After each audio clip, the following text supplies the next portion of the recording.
Hace 500 años, un irreconocible barco atracó en el puerto de Sevilla.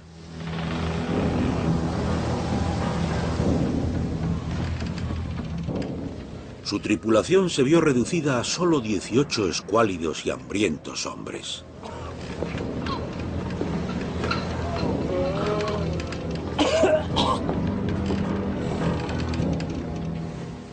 Pero aquel barco acababa de finalizar un viaje de gran importancia.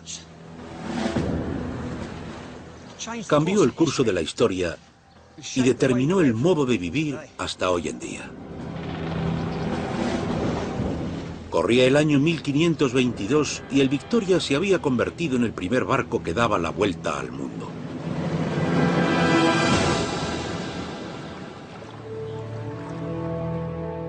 Aquel viaje abrió el gran océano, creó nuevas rutas de comercio y reveló la verdadera escala de nuestro planeta. Fue un triunfo del espíritu humano, una historia épica de valor y fortaleza, hambre y rebelión, heroísmo y muerte.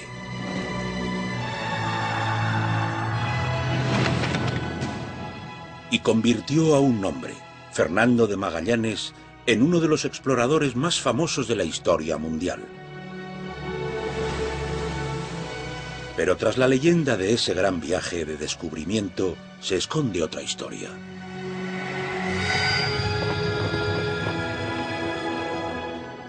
Viajes de descubrimiento.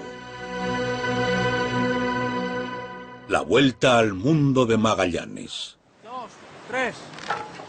1, 2, 3. 1, 2. Esta es la nao Victoria, una réplica perfecta de uno de los barcos de Magallanes. Me pierdo en la cuenta, así que concentración. Paul, es 1, 2, 3.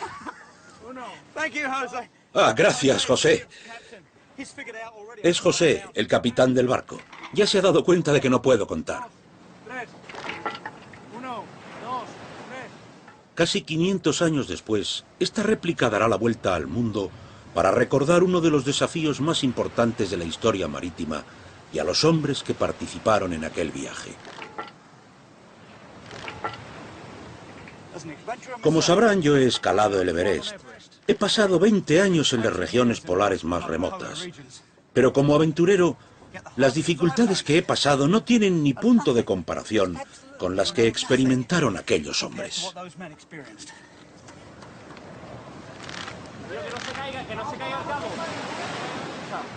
El viaje épico de Magallanes es legendario. Sin embargo, la historia real no suele contarse.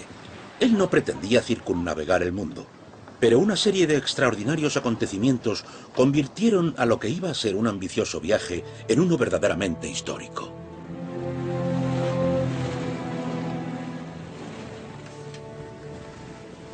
El gran viaje de Magallanes dio comienzo el 21 de septiembre de 1519, cuando zarparon de España hacia lo desconocido.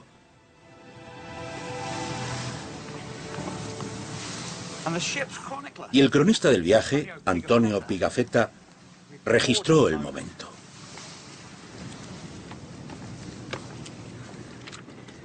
A ver la página. Escribió esto: llevando a bordo todo lo necesario. Todo lo necesario, así como su tripulación, compuesta de 241 hombres de diversas naciones, anunció su salida con una descarga de artillería. 1, 2, 3. 1, 2, 3.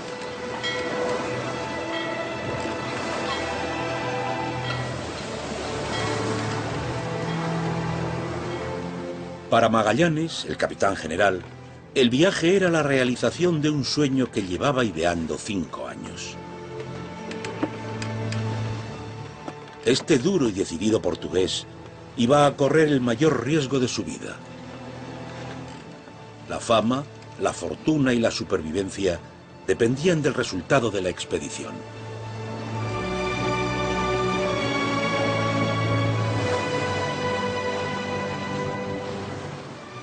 Entre los oficiales de la flota había un ambicioso capitán de barco llamado Juan Sebastián Elcano. Arriar las cebaderas. Este joven español iba a jugar un papel crucial en el épico viaje.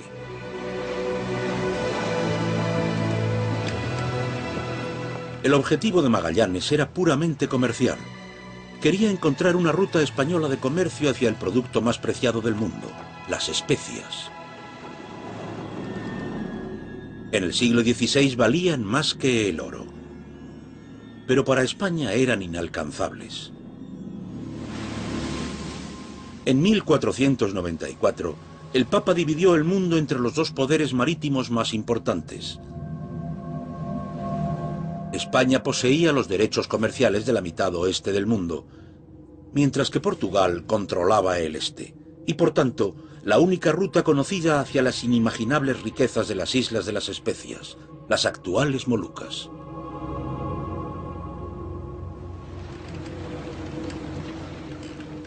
Magallanes pretendía llegar a las Islas de las Especias navegando hacia el oeste a través de aguas españolas.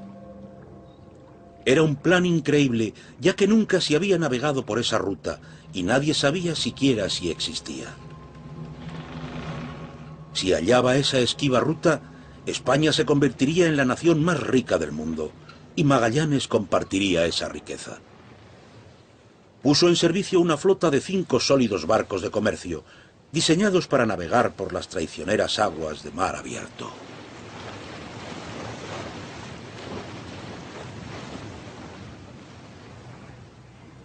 Paul, ¿estás seguro de que es la correcta? Yo creo que sí. Mira, pone 260 o casi. Ah, vale. Está cerca de un contexto global. ¿Qué le parece? Va bien. El mecanismo de dirección era sencillo. El timón iba unido a una rueda, unida a su vez a un largo eje de madera. Mantener el rumbo era cuestión de fuerza bruta. En este momento estoy siguiendo el rumbo, pero no es sencillo. En una embarcación moderna hay una retroalimentación entre el timón y la barra o la rueda. Esto se llama caña o brazo del timón, y no es fácil mantener el rumbo, incluso en condiciones favorables como ahora, pero ahora sigo el rumbo. El rumbo que Magallanes había planeado le llevaría hacia aguas desconocidas.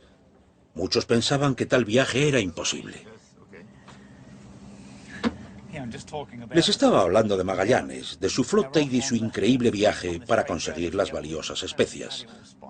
Así que me gustaría hablar con usted para saber lo fácil o difícil que debió ser conseguirlas. Bueno, muy difícil, porque obviamente no había cartas de navegación de ningún tipo. Y supongo que ni siquiera aparecía en los mapas de aquella época. No, los mapas no eran muy buenos. Mire, este mapa de aquí es del mismo periodo. A ver. Como puede ver, aparece un trozo de la costa de Brasil, unas pocas islas del Caribe que ya determinó Colón y sus seguidores, y este trozo de tierra que acaba aquí. Ah, vaya. Es el sur del Cabo de Buena Esperanza, pero no todo. Así que era una zona desconocida para los que hacían los mapas en aquella época. Es increíble, totalmente desconocida. Fue un gran acto de fe pensar que podrían pasar por allí.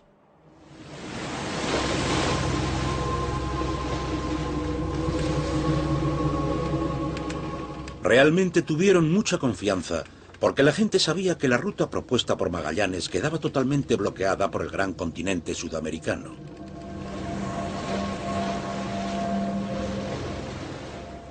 Según las versiones de la época, Magallanes alegaba que conocía un pasaje por debajo de la masa continental de Sudamérica y que le llevaría hasta las Islas de las Especias.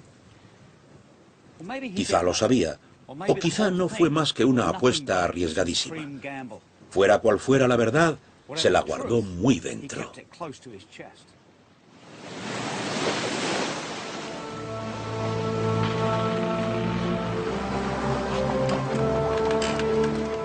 Magallanes nunca reveló la fuente de su confianza en la existencia de ese pasaje, pero probablemente fueran los rumores que abundaban en el reservado mundo de los navegantes del siglo XVI.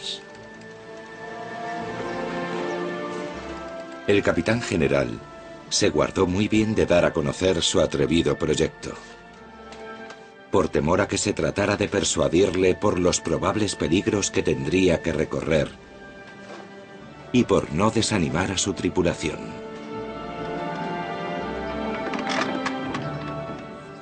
La decisión de ocultárselo a la tripulación fue extremadamente peligrosa y estuvo a punto de acabar con toda la misión.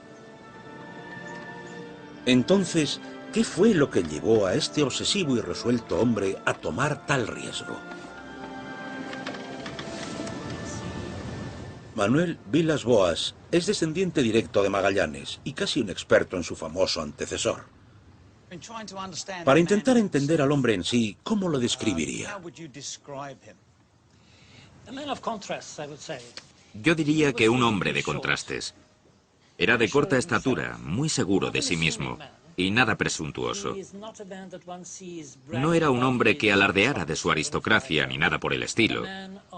Un hombre de pocas palabras, muy reservado. Le importaba a su familia y les prestaba mucha atención. No se sabe mucho más. El hombre desapareció tras el proyecto.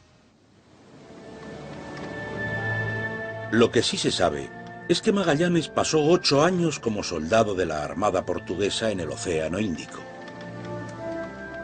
Allí se ganó la reputación de luchador, de arriesgado y de buscador de gloria. Pero al volver a casa no recibió ninguna bienvenida de héroe. Vuelve a Portugal y es despreciado por la corte. Y dice, vale, me desprecian, pues haré algo que les demuestre que están totalmente equivocados.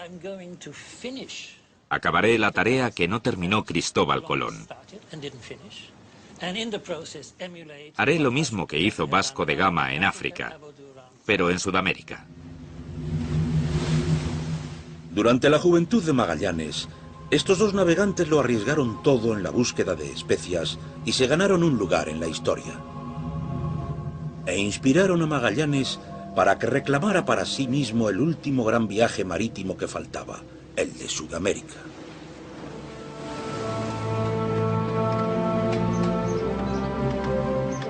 Conseguir esa extraordinaria ambición se convirtió en su obsesión. Pero debía tener algunas dudas, ¿no? Sí, seguro. Los líderes de esa naturaleza y de tales expediciones son solitarios por definición. Hacen trabajos solitarios.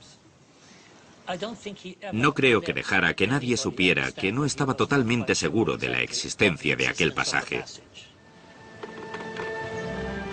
Cuando por fin guió a la flota hacia el sur, era la primera vez que capitaneaba un barco. Su primer desafío fue el Atlántico, un océano que había acabado con numerosas vidas.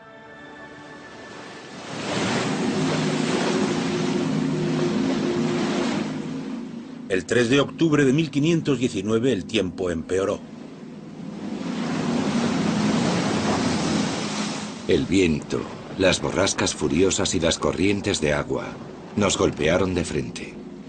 Y al no poder avanzar, y para evitar un naufragio, tuvimos que parar. Y así navegamos sin rumbo fijo por el mar, esperando a que cesara la furiosa tempestad.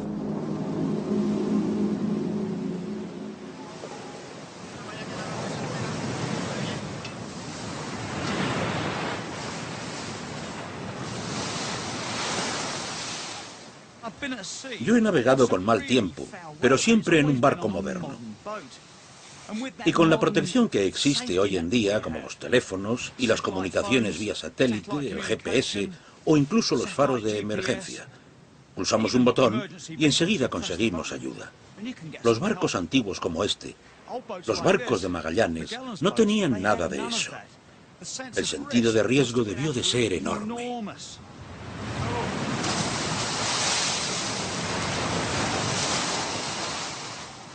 Un barco como este, en los grandes mares, se balancea muchísimo. El casco está muy redondeado, como una concha al revés, y se mueve mucho. Fíjense, ahora mismo el tiempo no es malo. Imagínense cómo sería en una gran tormenta. Magallanes estaba navegando por uno de los mares más peligrosos del mundo. Es un día genial para navegar. Estoy muy emocionado. Pero para los hombres de Magallanes que cruzaban el Atlántico, las condiciones eran mucho peor que estas y debieron pasarlo realmente mal. Debieron pensar que las tormentas no iban a acabar nunca. Los barcos ya mostraban señales de desgaste natural. Se estaban estropeando. En una de aquellas tormentas, el viento fue tan fuerte que hizo trizas incluso las velas plegadas. Por supuesto, Magallanes era un apasionado de aquel viaje. Era muy ambicioso. Pero la tripulación estaba desesperada, agotada y aterrorizada por lo desconocido. No me sorprende que empezaran a rezar para conseguir una intervención divina. ¿Y saben? Eso es exactamente lo que consiguieron.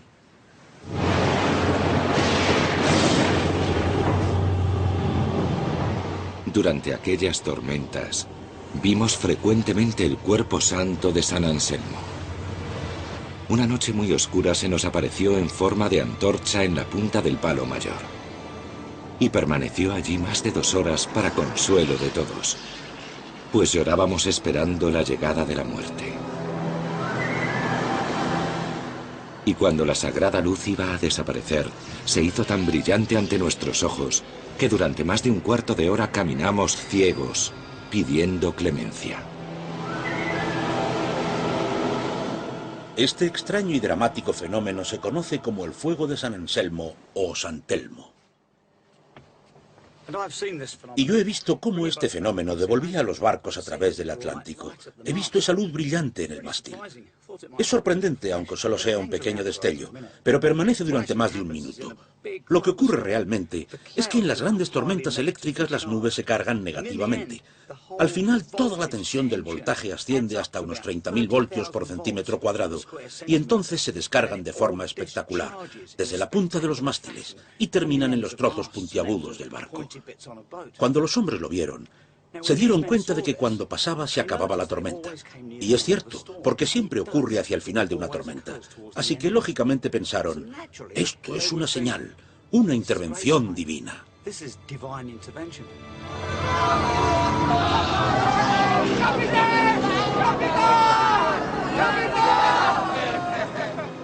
Intervención divina o no, aquellos hombres estaban al borde de sus límites físicos. Y como cualquier explorador actual les diría, no es el cuerpo exhausto el que gana al final, sino la mente. Aquella supuesta visita del santo tuvo un profundo efecto y les ayudó a seguir adelante con la dura prueba.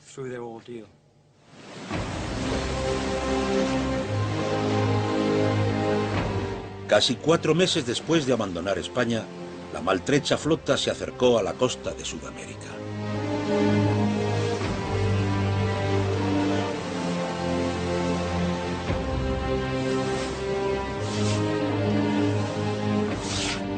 Avistaron una bahía salvaje, cerca de lo que hoy en día es Río de Janeiro.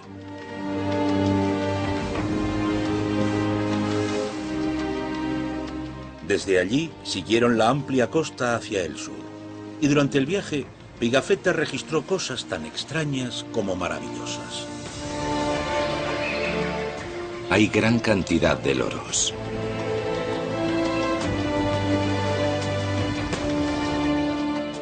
También algunos monos ardilla que parecen casi leones.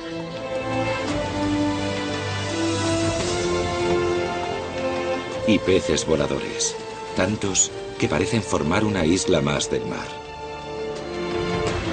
Y hombres y mujeres que se pintan con fuego la cara y el cuerpo, y se comen la carne de sus enemigos.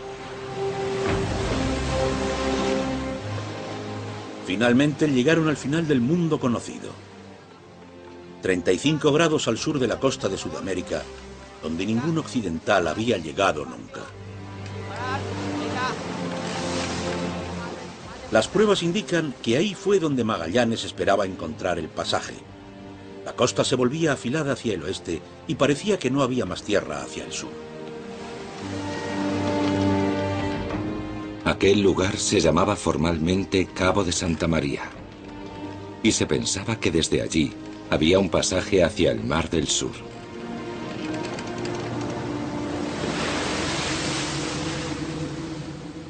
Tras 15 días de exploración llegó la terrible verdad. Aquel no era el legendario pasaje, sino una gigantesca ensenada que se extendía 300 kilómetros tierra adentro con 200 de ancho. Era el estuario del Río de la Plata.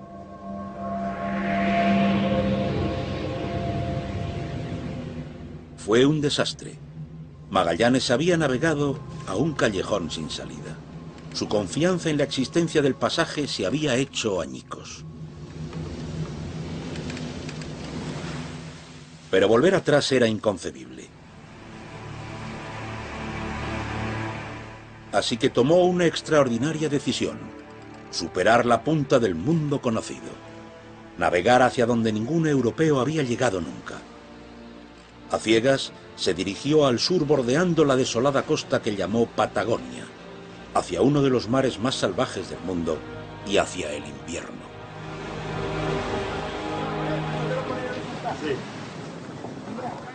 En la nao Victoria le pregunté a Enrique Barragán cómo debieron sentirse los hombres de Magallanes.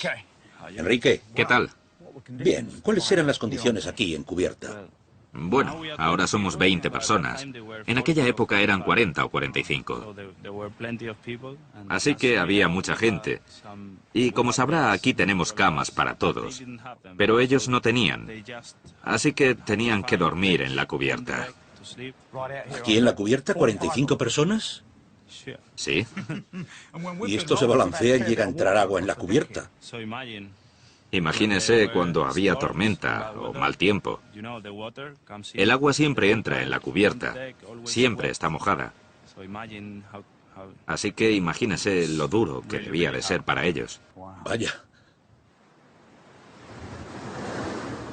Y estaba a punto de ser todavía más duro. Hay cientos o incluso miles de rutas posibles de paso. Algunas son pequeñas entradas, otras grandes ríos o enormes bahías sin salida, y todas debían comprobarse. No puedo imaginar lo duro que debió ser con el mal tiempo llegar hasta allí y tener que dar la vuelta, con lo poco manejables que son estos barcos, para volver a mar abierto. Viajaron hacia el sur durante 3 meses sin poder cruzar.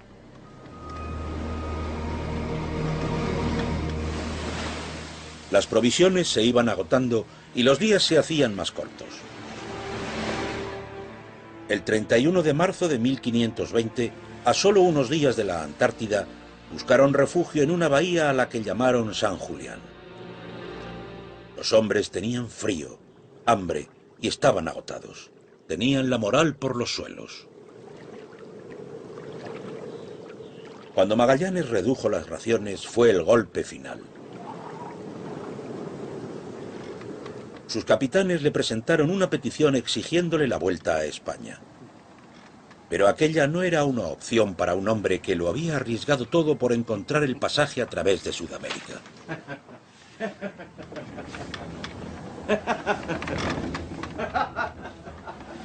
Capitán. La expedición se encontraba en grave peligro. Magallanes ya no contaba con algunos de sus capitanes, y por tanto tampoco con sus hombres. El frío, el hambre, la falta de confianza en su reservado capitán, todo llevó a una sola cosa: el amotinamiento.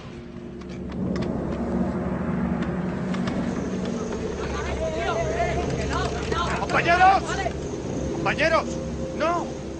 Uno de los cabecillas fue Gaspar de Quesada, capitán de la Concepción, que prometió a los hombres que volverían a España en cuanto quitaran de en medio a Magallanes. Magallanes estaba solo. Tenía que actuar de forma rápida. Caballeros.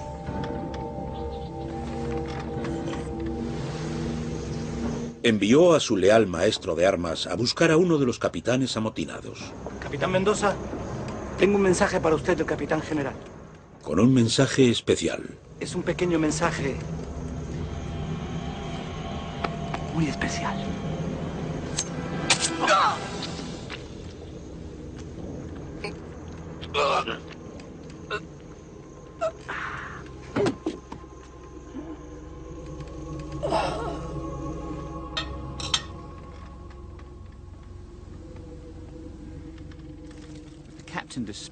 Desprovista de líder, la tripulación pronto dejó de resistirse.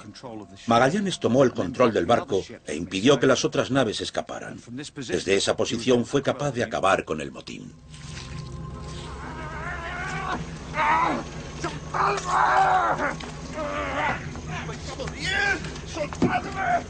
Pero tenía que reafirmar pronto su autoridad y de forma convincente. ¡Perros portugueses, soltadme! Castigó de forma brutal al capitán Quesada por traidor. Vuestras familias y vuestra casta se pudra en el fondo del mar. Conmigo en el fondo del mar. ¡Marros!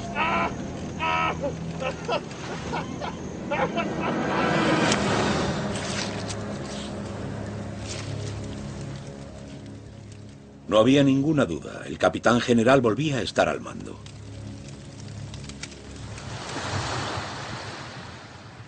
Con los amotinados puestos en su sitio, era el momento de instalarse para el invierno. Una experiencia increíblemente funesta. La comida era escasísima.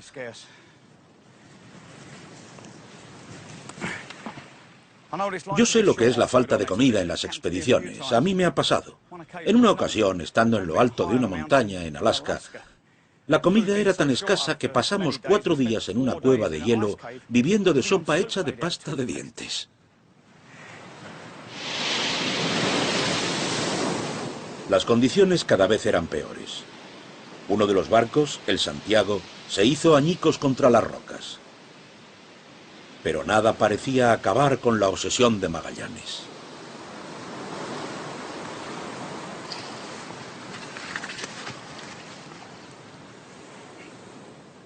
Después de 7 meses esperando que pasara el invierno, era el momento de continuar y buscar el esquivo pasaje.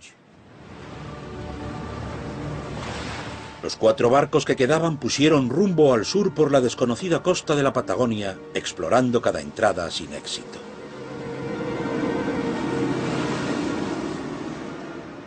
Finalmente, los hombres de Magallanes encontraron algo: ballenas. Aquello era una buena señal porque indicaba una posible ruta de migración hacia mar abierto, que era lo que todos esperaban. Milagrosamente, el 21 de octubre de 1520, encontramos un estrecho, al que llamamos el Cabo de las 11.000 Vírgenes. Casi un año después, hallaron una entrada que se metía mucho hacia el interior. Y algo aún más emocionante. El agua era salada. Así que, de alguna manera, esa entrada debía estar conectada con otro mar.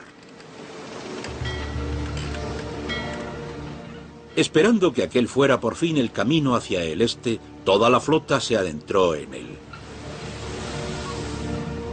En el extremo oeste había un estrecho pasaje que conducía a una bahía, y después otro pasaje más.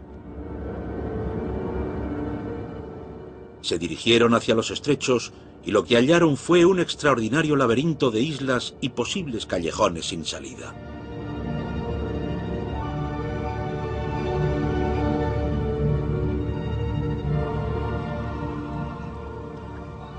Aquel estrecho era un lugar circular, rodeado de montañas.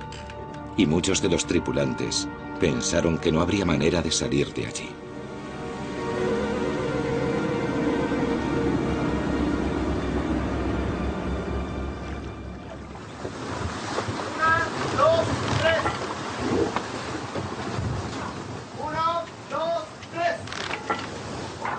Mientras continuaba la interminable búsqueda, los hombres de Magallanes se iban convenciendo de que de nuevo no había esperanza.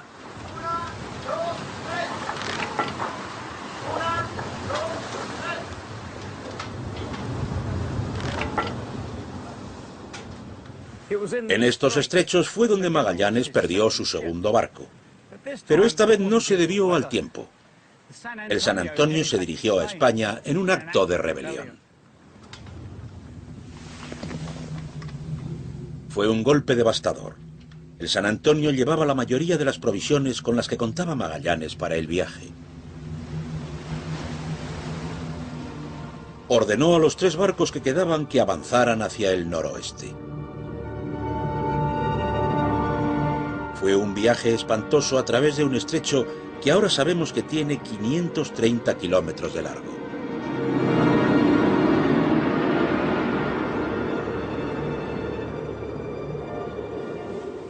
Pasaron 38 frustrantes días de búsqueda hasta que Magallanes recibió la noticia que había estado esperando.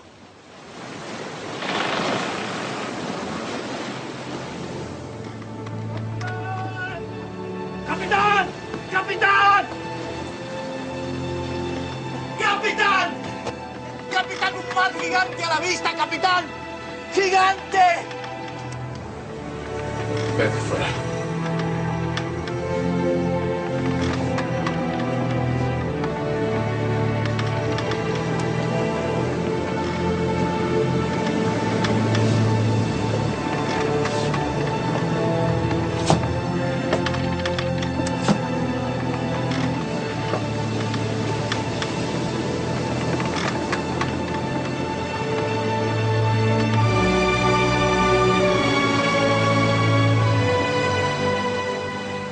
Vio ante él el mar abierto.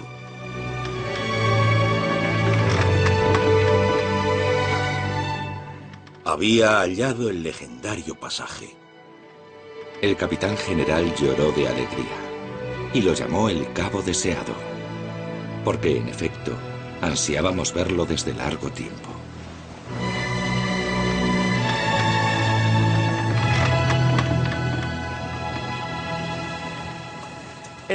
En aquel momento de orgullo, Magallanes sin duda debió darse cuenta de que estaba hombro con los grandes héroes de su infancia, Colón y Vasco de Gama. Sus sueños se habían hecho realidad.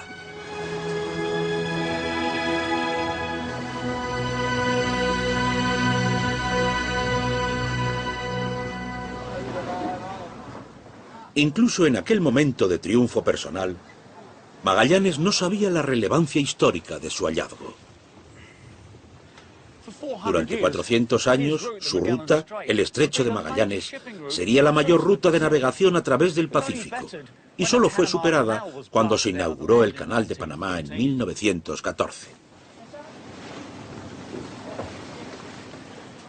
Fue un descubrimiento asombroso, pero Magallanes y sus hombres esperaban que fuera el preludio de algo aún mayor. La ruta occidental hacia las riquezas de las Islas de las Especias. El 28 de noviembre de 1520, Magallanes dirigió la flota hacia el norte. El tiempo era tan bueno y el mar tan calmo que lo llamó el Pacífico, el mar tranquilo. El cielo era inmenso y el horizonte se extendía sin fin.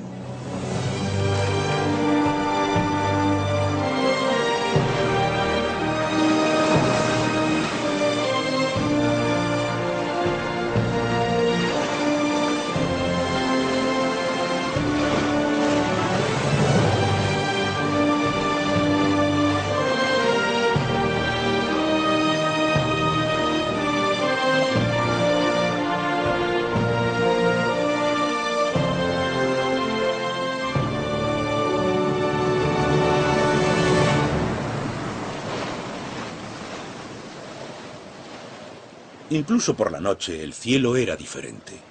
Aquellos marineros temerosos de Dios quedaron maravillados ante la Cruz del Sur. Hay varias estrellas pequeñas agrupadas formando 2 nubes. Y en el medio, 2 estrellas más, menos brillantes, que se mueven ligeramente.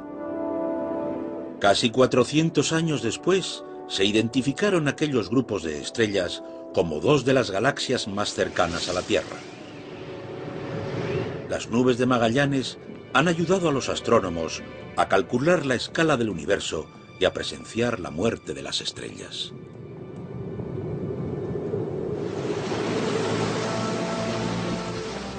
El 18 de diciembre de 1520, la flota se dirigió al noroeste, hacia el corazón del Pacífico. Sin saberlo, Magallanes había cometido un gran error. Pensaba que estaban a 3 días de las Islas de las Especias.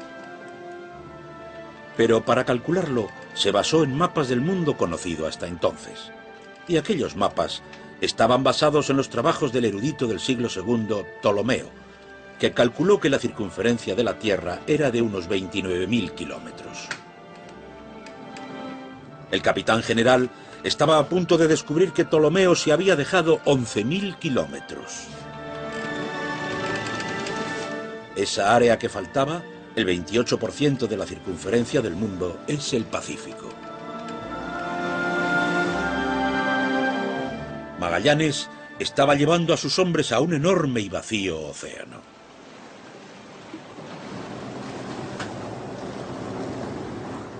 José, el capitán de la moderna nao Victoria, se imagina cómo debió ser aquel viaje. Usted ha atravesado el Pacífico varias veces. Y además con este barco.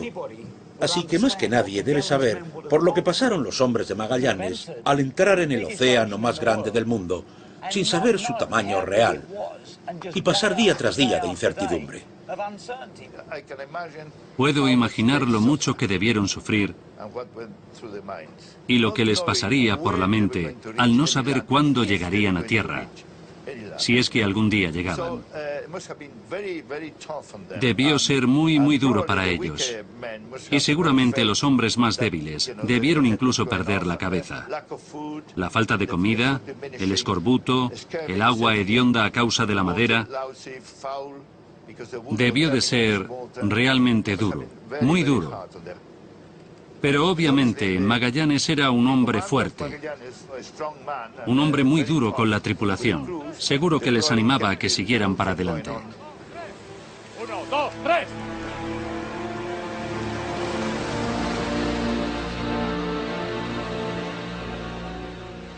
Las semanas pasaban y la escuálida tripulación volvía a pasar hambre. Sus informes hacen perturbadora la lectura. Para no morir de hambre, llegamos a comer pedazos del cuero con que se había recubierto el palo mayor para impedir que la madera rozase las cuerdas. Las galletas que comíamos eran polvo mezclado con gusanos y tenían un hedor insoportable por estar empapadas en orina de rata. Y hasta las ratas, tan repugnantes al hombre, llegaron a ser un manjar tan caro que se pagaba cada una a medio ducado. Creo que nunca más un hombre se comprometerá a emprender un viaje como este.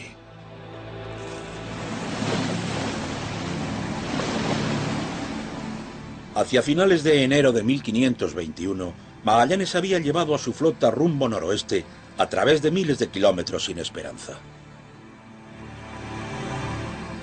No vimos tierra, tan solo 2 islas deshabitadas, donde solo había árboles y pájaros. Y no pudimos anclar, porque no encontramos el fondo. Meses después, sin ninguna tierra a la vista, incluso Magallanes debió dudar.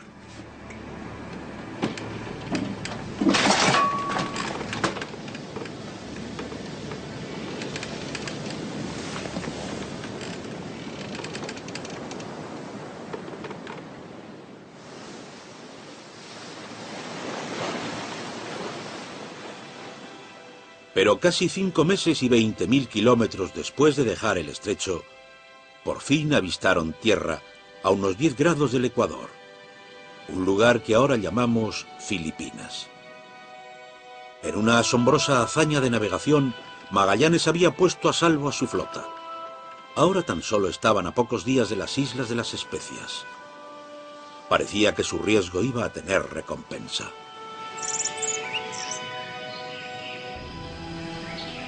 Las islas de las Filipinas debieron parecerles el paraíso. Había agua fresca, exuberantes selvas tropicales llenas de fruta, y sus habitantes parecieron recibirles bien. Magallanes aseguró la ruta de las Islas de las Especias, estableciendo la autoridad de España sobre Filipinas, Su herramienta más efectiva fue el cristianismo. Él sabía que para convertir a aquella gente tenía que convencerles de que valía la pena hacerlo. Uno de los argumentos que usó fue el de la invencibilidad que conseguirían, y lo demostró con la fuerza de su armamento. La explosión de los cañones aterrorizaba a los nativos y les daba una idea de la magnitud de su poder. Al bautizar y cristianizar a los habitantes de la zona, Magallanes se estaba asegurando al mismo tiempo de que con esa conversión religiosa estaban aceptando también su condición de subordinados a la corona española, que entonces era el máximo símbolo de autoridad mundana y alcance religioso. Como un marco estructurado y estricto en el que vivir. Eso es. Seguir esas normas. Seguir esas normas, obedecer a esa gente, someterse a ellos para ser invencibles. Así que fue como una colonización. Al principio, cuando empezaron las colonizaciones, les habría costado décadas a las flotas españolas transformar eficazmente a las Filipinas en una colonia española. Pero aquellos fueron los cimientos sobre los que construirían después. Seguro de su fe y de su invencible armamento, el capitán general tomó una fatídica decisión. Para mostrarle su apoyo al líder de la zona, decidió atacar a su rival, el jefe de la isla Mactán, Lapu-Lapu, que se había negado a convertirse al cristianismo.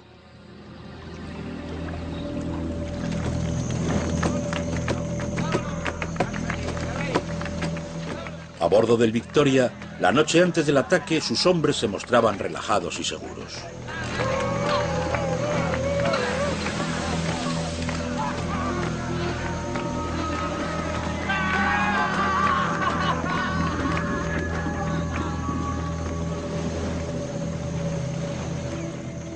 Pero en la isla Mactán, Lapu-Lapu se tomó en serio las amenazas de Magallanes. Convocó a sus guerreros más feroces e invocó a los dioses de la guerra.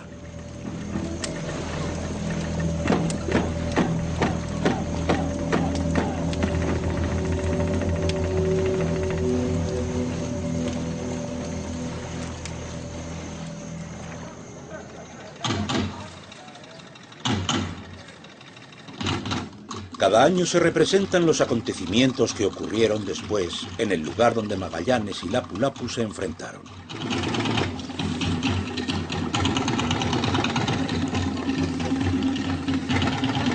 Fue un choque de culturas y religión. Para los filipinos, representa la lucha por la independencia.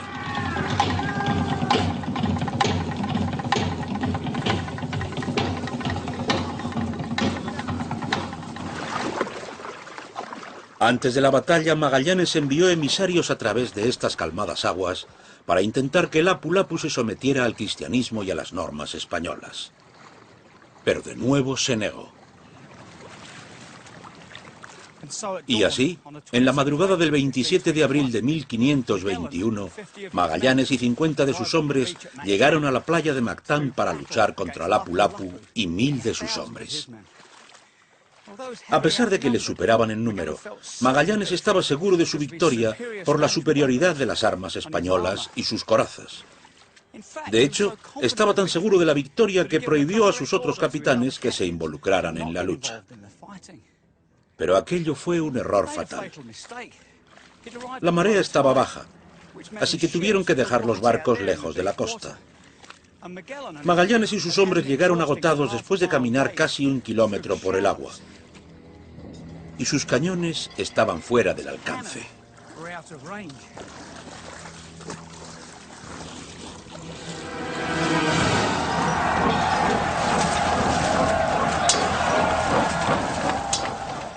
A medida que avanzaba la batalla, los hombres de Magallanes empezaron a quedarse sin municiones y los de Lapu-Lapu avanzaron y encontraron a Magallanes. Uno de ellos le clavó una lanza en la pierna izquierda y le hizo caer. Entonces, todos corrieron hacia él con lanzas de hierro y bambú. Magallanes luchó ferozmente y aguantó durante mucho tiempo. Pero al final, totalmente superado en número, lo mataron salvajemente.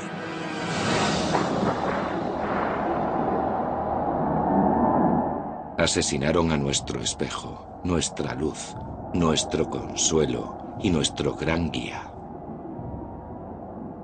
Magallanes nunca circunnavegó el globo, ni siquiera llegó a las Islas de las Especias. Su sueño terminó aquí, en Filipinas.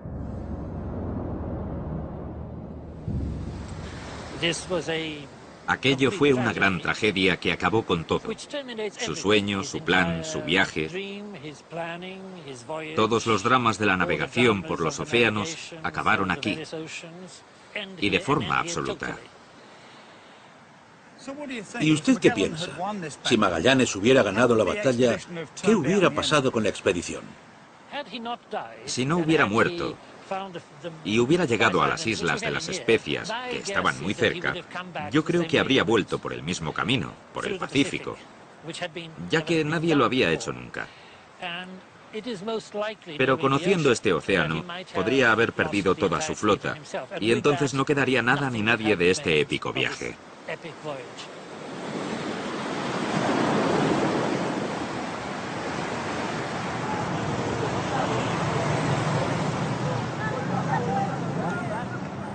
Puede que los sueños de Magallanes acabaran en Filipinas, pero su legado sigue existiendo. En este pequeño y polvoriento santuario aún puede verse la cruz que levantó cuando llegó esperanzado a estas islas. Es una de las reliquias más sagradas que existen en uno de los países más católicos del mundo.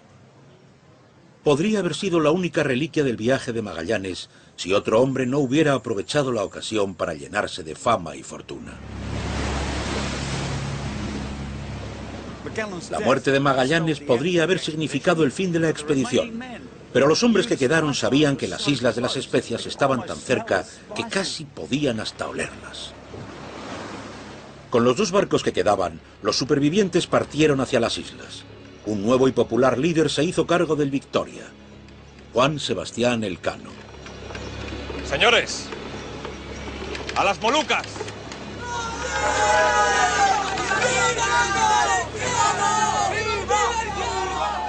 La historia le negaría su legítimo papel en esta épica hazaña. Elcano les trajo la buena suerte, porque al fin avistaron las Islas de las Especias. El viaje de 28.000 kilómetros les había costado la vida a más de 100 hombres, incluyendo al capitán general. Pero los supervivientes llegaron al fin a las Islas de las Especias e hicieron realidad el sueño de Magallanes.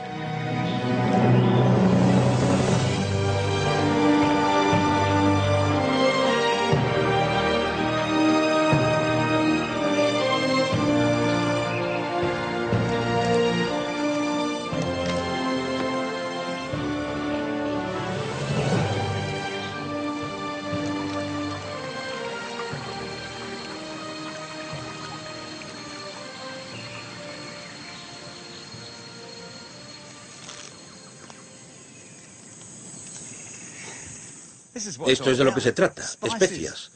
Son clavos de olor, ¿verdad? Sí, son clavos, son las flores del árbol del clavo. No sabía que eran así. Sí, es que suelen estar más secas, como estas, mire. Huelen como la tarta de manzana de mi madre. Sí, son aromáticas. ¿Sabes, Augusto?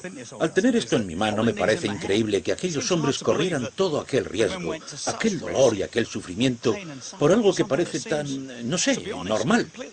¿Y cuánto hubieran valido? En dinero, me refiero. Bueno, en dinero sería un precio muy alto. Fíjese que un árbol solo puede producir unos 3 kilos de clavos. Después se tienen que secar, y los clavos secos serían muy caros. Y comparados con el oro, ¿cuánto sería? Bueno, valdrían más que el propio oro. Entonces, en dinero. Sí, sí, en dinero. Valían más que el oro. Y una bolsa como esta te solucionaba toda la vida, ¿no? Sí. Visto así, ya no parecen tan normalitas.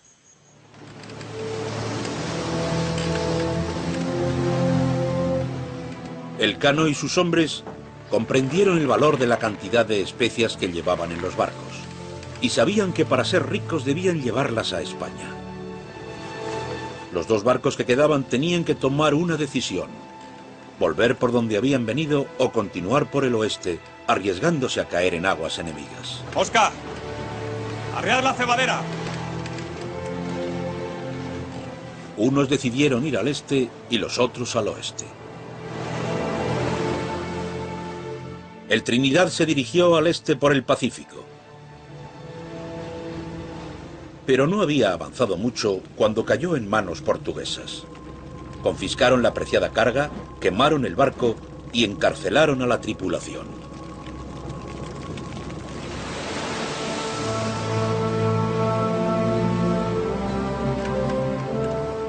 Elcano navegó hacia el oeste en el Victoria. España estaba a unos 20.000 kilómetros y toda la ruta se encontraba bajo influencia portuguesa. ¡Arriad cebadera! Para evitar la captura, navegó grandes tramos por aguas inexploradas.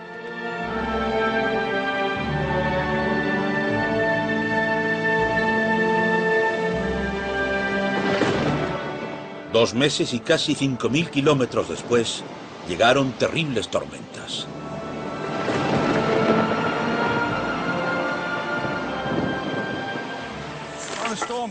Las tormentas con las que se toparon aquellos hombres fueron tan poderosas que incluso rompieron este mástil. Y como todo lo que se rompía en el barco, tenían que repararlo con lo que tenían en el mar. Pero no solo eso. Elcano y sus hombres empezaron a quedarse sin raciones de nuevo. No puedo ni imaginar lo que fue trabajar en un barco como este, que necesita tanto trabajo manual, y no tener energías.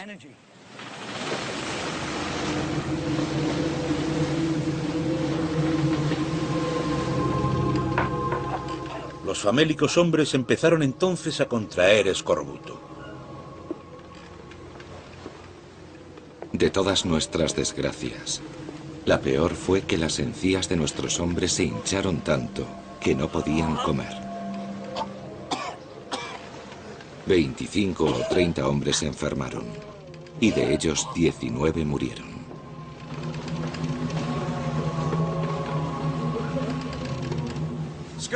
El escorbuto lo provoca la falta de vitamina C.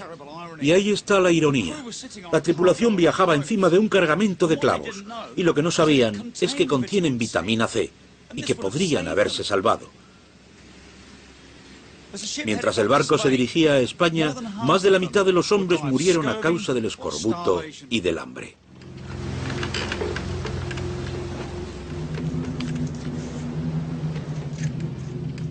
Elcano escapó del escorbuto porque comía dulce de membrillo, que, sin él saberlo, contenía suficiente vitamina C como para protegerle de la enfermedad.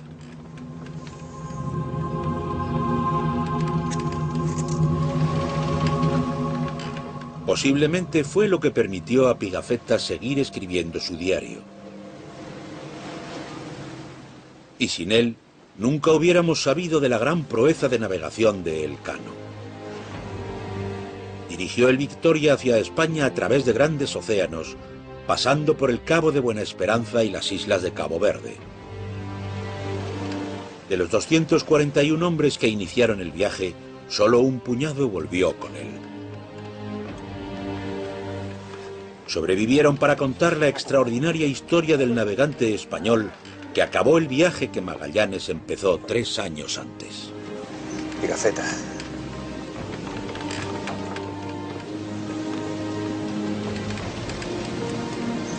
Sevilla.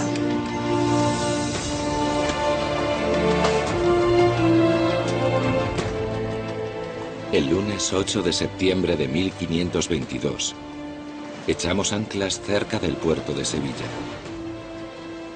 Y solo quedábamos 18 hombres, enfermos la mayor parte, de los 60 que dejamos las Molucas. El Victoria se convirtió en el primer barco que daba la vuelta al mundo. Había convertido lo que hasta entonces era solo teoría en un hecho irrefutable. La Tierra era redonda. Elcano fue honrado con un escudo de armas especial y declarado como el primer hombre que había dado la vuelta al mundo en barco.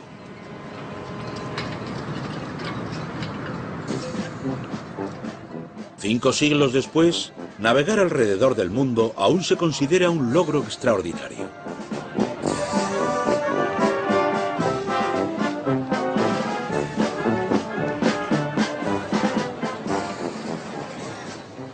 Cuando la réplica del Victoria llega a Sevilla después de 40.000 kilómetros de viaje, sus tripulantes son recibidos como auténticos héroes tras 500 días de un viaje por mar que nunca olvidarán. Aún no me creo que hayamos circunnavegado el mundo entero. Ahora mismo no me doy cuenta, pero estoy seguro de que ha cambiado mi vida completamente.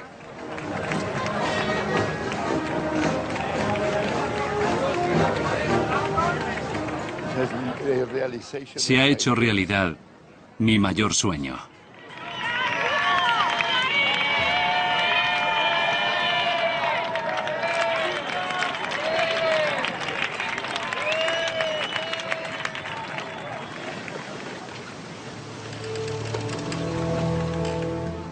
Puede que el viaje del Victoria original hiciera historia, pero su tripulación no alcanzó sus esperanzas.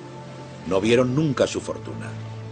El cargamento de especias se vendió y con lo recaudado, el rey de España cubrió la pérdida de la flota.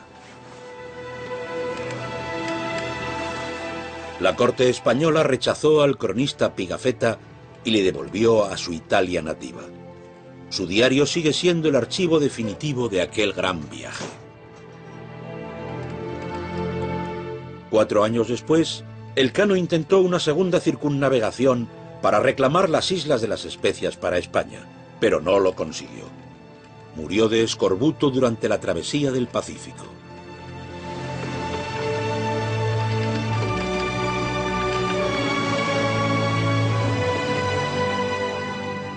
Igual que para el mismo Fernando de Magallanes, aunque nunca completara el viaje, el pensamiento popular es que él fue la primera persona en dar la vuelta al mundo.